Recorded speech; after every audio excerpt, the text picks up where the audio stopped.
Hey everybody, this is Erica, the technology nerd who likes to film stuff, and right now I am reviewing a lot of devices at the same time. It's getting kind of crazy. So here we have the Moto X Pure Edition, here we have the OnePlus 2, the Galaxy Note 5, and I'm also looking at the Galaxy S6 Edge Plus. So the question that I have when reviewing all these devices is, which one would I personally pick? And a lot of you ask me, which one should you personally pick? Should you go for the top of the top? This is insanely priced, around $800. Then we've got the $400 range, and I'm starting to see that all of them perform really great. So on performance-wise, it's hard to pick between one of them. It just feels that as we're progressing with Android, it's harder and harder to choose one that doesn't perform really well. So which one do you choose? That just ends up being the huge question. And to me, I have found out what really matters is which one has the best camera. At the end of the day, I'm going to choose the one, regardless of everything else, I'm going to choose the one that has the best camera for me. So for me, I tend to take a lot of photos indoors, so I really get curious about indoors and low light performance. So what I want to do right now is just to test out the indoor and low light performance on these devices. And hopefully, with showing you how these guys perform, maybe you can decide which one to go for. So let's just go ahead and check that out.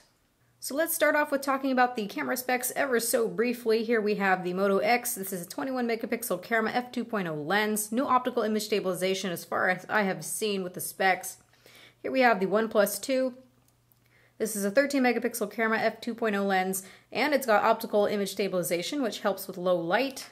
And then we have the Galaxy Note 5 and also the S6 Edge Plus, the same camera here. We have a 16 megapixel sensor, f1.9 aperture lens, and also optical image stabilization as well, which helps with low light. Talking just a tad bit about the camera interfaces. On the Moto X, we have the most basic of basic interfaces. There are no pro features, although you do have the ability to control focus and exposure with this little bracket here. You also have the ability to turn night mode on. And for some cases, I do recommend using this, and we will see why in just a bit. But otherwise, there are no bells and whistles. Then we have the camera of the OnePlus 2, which I could just make fun of all day because this status bar here gets in the way and obstructs things. This is also a very, very simplistic camera with no pro features at all to be seen. You've got a couple options here, but otherwise you tap to focus and you can control for exposure here as well.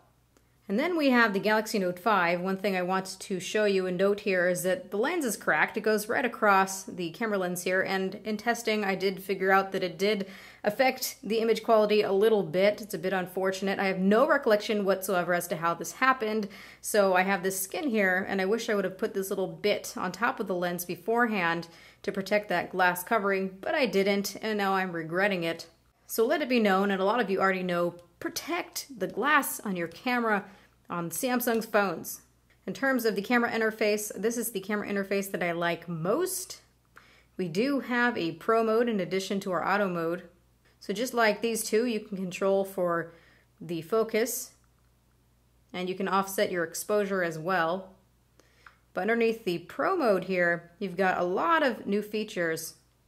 We now have the ability to choose the shutter speed, which is really great. You can keep it open to 10 seconds, although you would need to have this very, very still, like on a tripod, but it works fabulously for low light. You can control for your ISO, focus, white balance, and here's your exposure compensation right here. And now we also have the ability to save as a RAW file too. So this camera is really quite capable. It's more akin now to what we have on the LG G4. I've been able to get the same low light effects anyhow.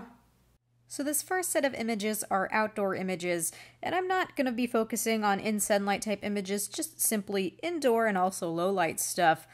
I hope to talk about these cameras more fully later on. In this first indoor image, I think that all of the images actually look pretty good. All are sharp, all of them have lots of detail, although I noticed that the Moto X ends up having a bit of a darker image than the other two.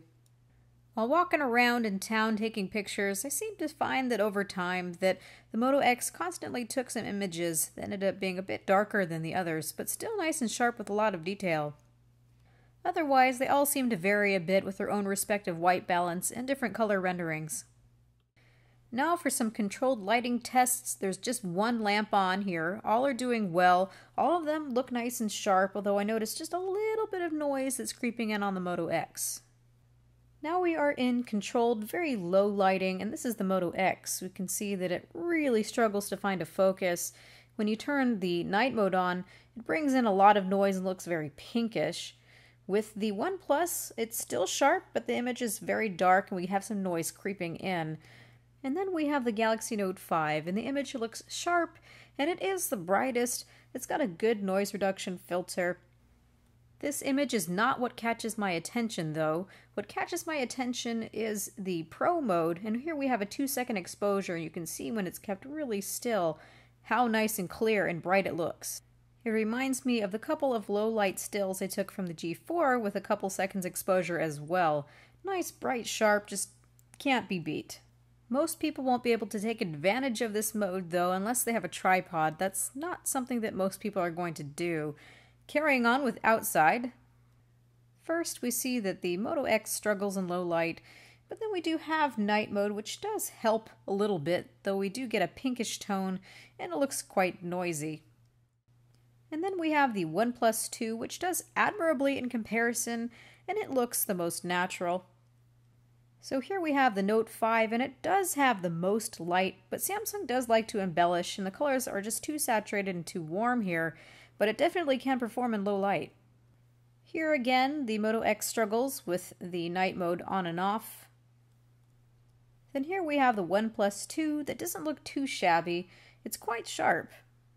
And then we have the Galaxy Note 5, which does show to have the most light, but unfortunately, because the lens is cracked, we have some reflections in there and loss of contrast.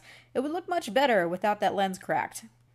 Then the final nail is put in the poor Moto X's coffin because it just simply can't perform in low light, and that night mode just makes things either pinkish or bluish or incredibly noisy. Here we have the OnePlus 2, which has more light in comparison and isn't a dark and noisy mess. Not bad. And then we have the Galaxy Note 5 here, which has the most light. Please forgive the lens flare. Unfortunately, because that glass covering is cracked, it washes out the image, but it does have the most potential. I think that overall, in all areas of performance for indoor and outdoor, that the Galaxy Note 5 does the best.